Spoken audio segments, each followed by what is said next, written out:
Oke, di sini jadi kita lanjut ke Bapak Bagus ya. Di sini Bapak Bagus bekerja tanggal 1 Januari, memperoleh gaji 15 juta, tapi baru punya NPWP tanggal 15 dan digunakan untuk pemotongan September.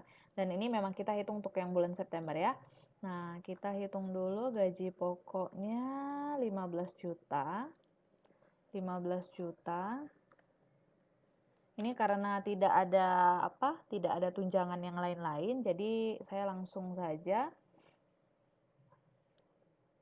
Lalu untuk yang selanjutnya biaya jabatan itu 5%. Nah, 5% dari penghasilan bruto, tolong diperhatikan ini kan sudah lebih dari nih, 750 kan udah lebih dari 500. Jadi kita paksakan saja 500.000. Maksimalnya cuma 500.000 ya. Terus nggak ada iuran juga, langsung saja cuma segini pengurangannya dari biaya jabatan. Lalu penghasilan neto sebulannya dapat dari 15 juta kurang 500.000 dapat 14 juta 500. Lalu disetahunkan dikalikan 12, 174.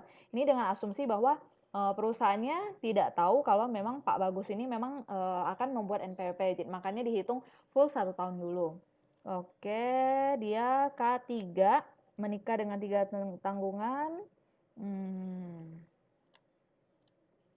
Ini saya bukakan ininya ya. Nah, jadi wajib pajaknya sendiri 54 juta, menikah dapat 4,5, lalu 3 tanggungannya. 3 tanggungannya 4.500.000 dikalikan 3. Ini ya, saya kalikan 3 dikalikan dengan 4.500.000. Nah, kalau sudah dapat 72.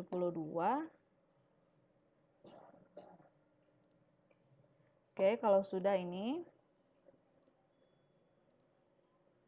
Lalu totalnya PTKP kalau digabungkan jadi 72 juta. Nah, kalau sudah nanti tinggal dikurangi aja PKP setahunnya. Ini 174 dikurangi dengan 72. Nah, kalau sudah dapatnya 102. Kalau sudah ini nanti kita bukan yang ini ya. Nah, kita kenakan tarif. Nah, di sini seperti biasa karena dia lebih dari 50 kita kenakan 2 tarif yang 5% dan 15%. Oke. Nah, jadi ini maksimal nih ya 50 juta. Oke.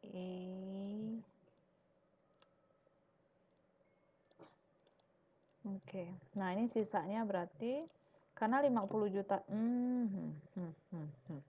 Karena 50 juta sudah dikenakan tarif. Karena 50 juta sudah dikenakan tarif 5%, berarti sisanya tinggal 52 juta dikenakan dengan 15. Jadi kita tinggal kali masing-masing ya, ini dikalikan dengan 50 juta. Lalu yang bawahnya juga ya. Ini kalikan dengan ini, dapatnya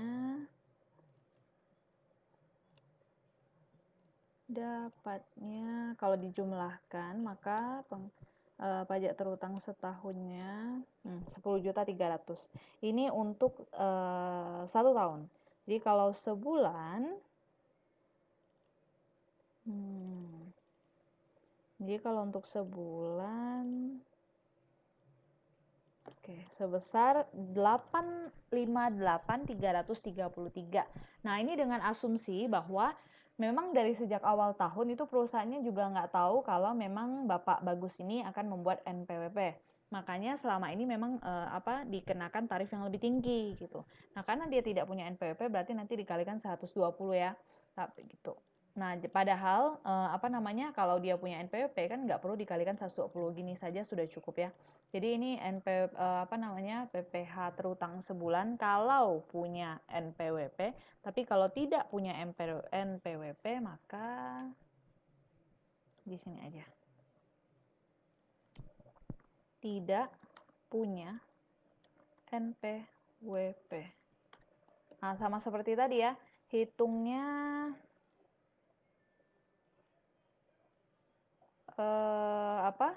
boleh hitungnya 20% dikalikan dengan ini boleh, atau langsung kalikan 120 juga boleh.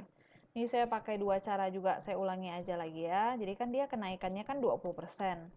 20%. Atau bisa juga kita kalikan langsung dengan 120%. 120% dapat dari mana? Dari 100%. Kan mengalami kan kita kalau anggap full itu kan 100%. Nah, ada kenaikan nih, kenaikan sebesar 20%.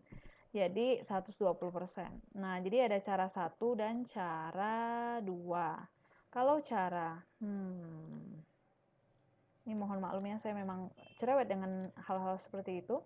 Jadi kalau cara 1 kalikan dulu dengan 20%. Ininya dikalikan dulu dengan 20%. Nah, udah gitu baru nanti ditambahkan. Yang tadi sebulan tambahkan dengan ini 20%. Naikkan 20% dapatnya 1.030.000. Tapi kalau misalnya kita mau kalikan langsung, misalnya aduh ini repot banget Bu, harus kali 20 nanti baru tambah, repot. Kalau saya langsung kalikan 120 aja boleh nggak? Bukan itu udah termasuk kenaikan. Boleh, itu lebih mudah lagi. Jadi nanti 858-nya langsung aja kalikan dengan 120%. Nah, kan hasilnya sama aja. Oke, jadi ini yang selama ini dibayarkan dia dari yang selama ini dibayarkan oleh Pak Bagus dari bulan Januari sampai berarti dia buat NPWP-nya kan di September, sebelum September, Agustus ya. Nah, jadi yang dibayarkan dia dari Januari sampai Agustus itu sebesar ini, sebesar 1030. Karena dia nggak punya NPWP waktu itu. Di September dia tinggal bayar segini aja, sebenarnya ya yang harus dibayar segini aja. Nah, jadi ada selisih nih, jadi itu yang mau kita hitung. Oke. Ini karena saya malas, jadi saya kopas dulu dari sebelumnya ya. Oke, nah jadi kan ini PPh terutang yang seharusnya dibayar. Nah, yang seharusnya dibayar itu kan karena dia sudah punya NPWP ya, harusnya cuma segini nih. Jadi harusnya saya hitung langsung sama bulan Septembernya ya, karena yang harus dibayar. Harusnya ini karena dia sudah punya NPWP. Kalikan dengan Januari sampai September 9 bulan ya. Oke, nah ini seharusnya yang dibayar nih. Tapi awal-awal bulannya itu kan dia nggak punya NPWP. Dari Januari sampai Agustus kan udah telah dipotong, artinya sudah terlanjur dibayar kan dari Januari sampai Agustus sebesar ini kan waktu dia tidak punya NPWP. Nah, jadi ini yang 1.300.000 nih waktu kemarin dia nggak punya NPWP. Udah terlanjur dibayar, jadi dari Januari sampai Agustus udah terlanjur dibayar sebanyak 8 bulan. Nah, jadi di sini ya harusnya dia totalnya cuma bayar 7 juta aja, harusnya hanya bayar 7 juta aja. Tapi dia dari Januari sampai Agustus udah kebanyakan bayar 8 juta. Nah, untuk kasusnya si Pak Bagus ini juga sama. Jadi untuk bulan ini dia nggak perlu bayar lagi. Kenapa? Karena dia memang udah kelebihan. Malah uang dia harus dikembaliin. Kenapa? Karena dari Januari sampai Agustus dia udah terlanjur bayar kebanyakan, udah 8 juta yang dibayar. Padahal harusnya kalau dari Januari sampai Agustus ditambah September yang bulan ini, dia hanya perlu bayar 7 jutaan gitu. Jadi karena dia lebih bayar, maka yang bulan ini yang September tadi nggak usah dibayar lagi karena udah termasuk perhitungannya, dan malahan dia akan mendapatkan kelebihan uang sebesar 515.000 yang nanti akan dikembalikan ke dia. Gitu ya. Ini untuk yang Bapak Bagus.